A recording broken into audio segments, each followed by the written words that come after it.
नमस्कार, किशोर जगत में मैं पारुल आप सभी का स्वागत करती हूँ।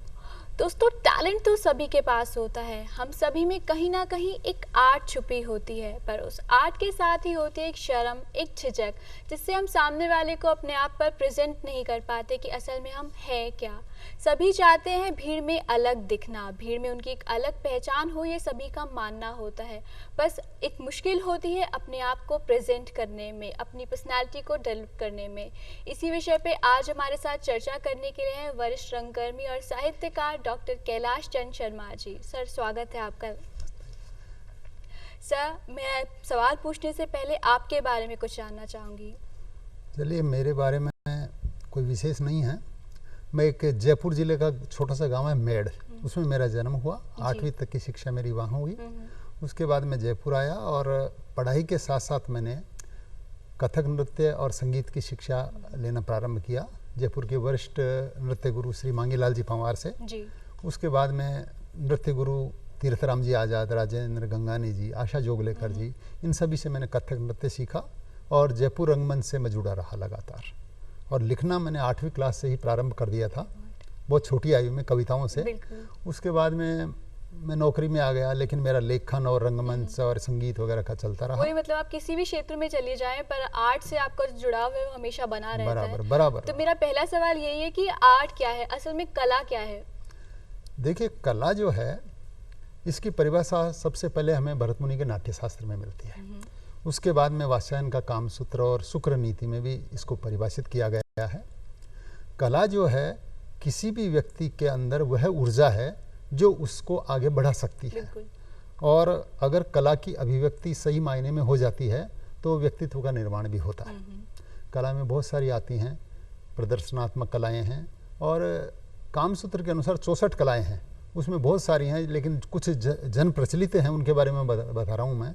संगीत है, नृत्य, नाटक जी। और इसके अलावा ये चित्रकला है, पाक कला है, और सिलाई, कढ़ाई, बुनाई।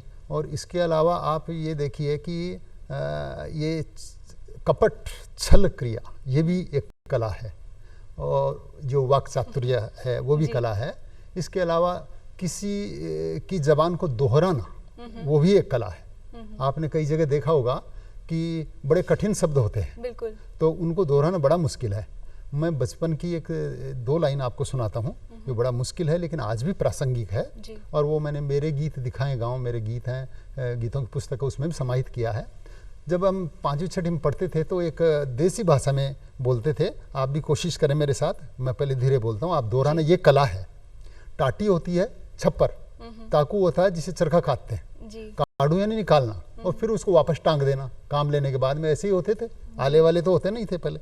तो वो एक है, टाटी में से ताकू काढ़ू, टांक ताकू टाटी में मतलब निकालो और वापस टांग दो।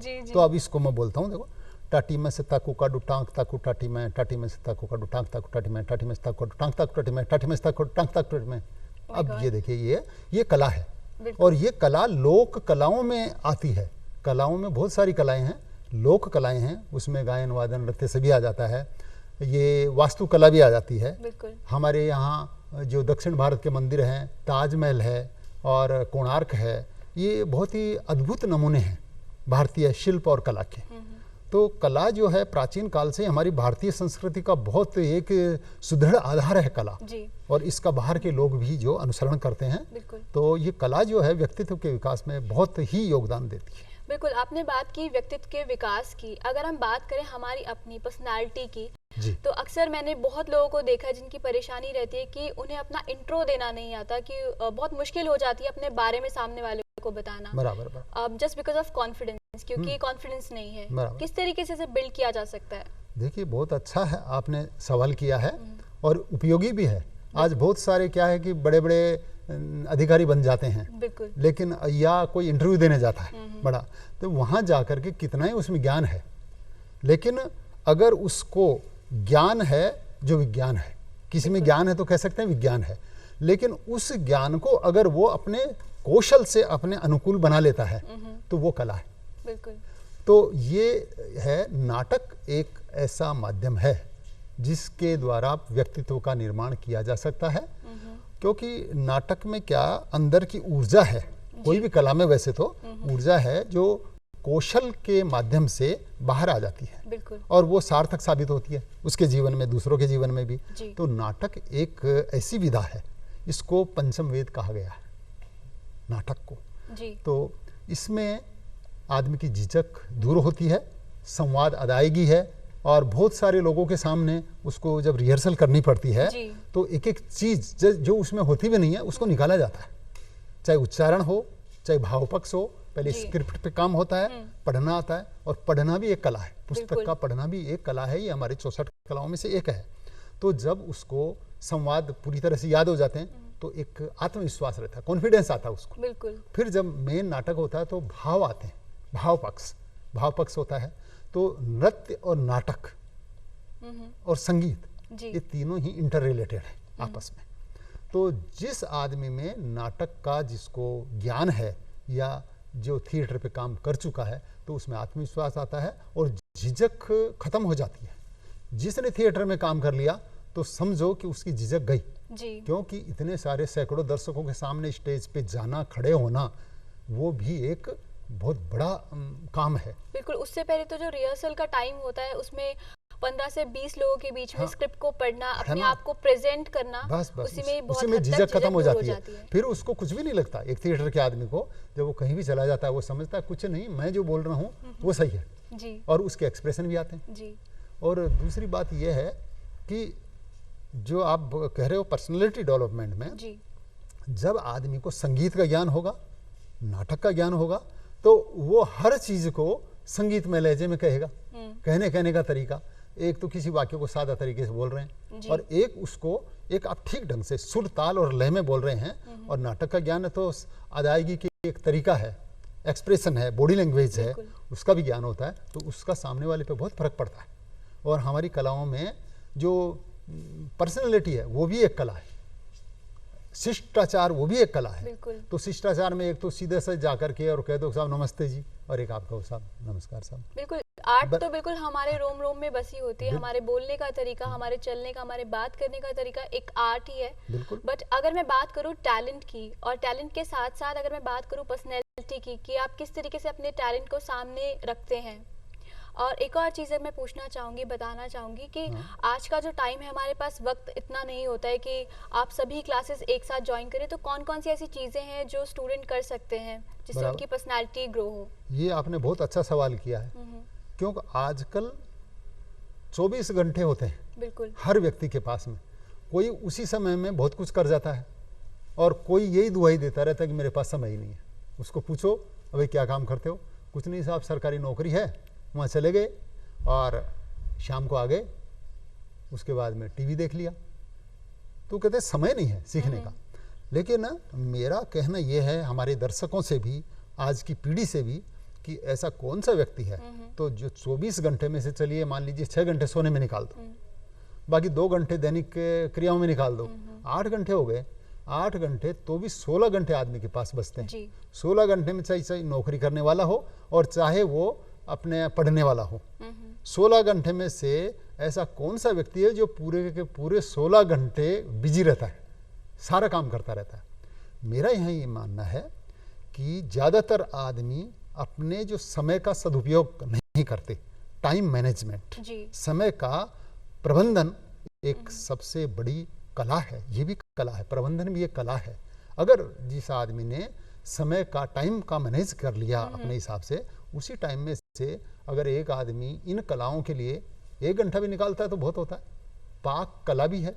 आज की हमारी कितनी बच्चियां हैं जो स्कूल जा रही हैं, कॉलेज जा रही हैं, लेकिन वो हमारी जो कलाएं हैं, जी, चाहे पापड़ बनाना है, मंगोड़ी बनाना है, और कोई रंगाई, छपाई, कसीदाकारी है, सिलाई है, ये छोड़ती जा रही हैं कि साहब हमारे पे तो बहुत पढ़ाई का बोझ है। 1 घंटे का अगर समय निकलता है तो क्या बुराई है उसमें? बिल्कुल। और दूसरा मैं ये कहता हूँ कि ये उसके लिए बहुत उपयोगी है। नृत्य है, व्यायाम है, आप एक्सरसाइज करिए।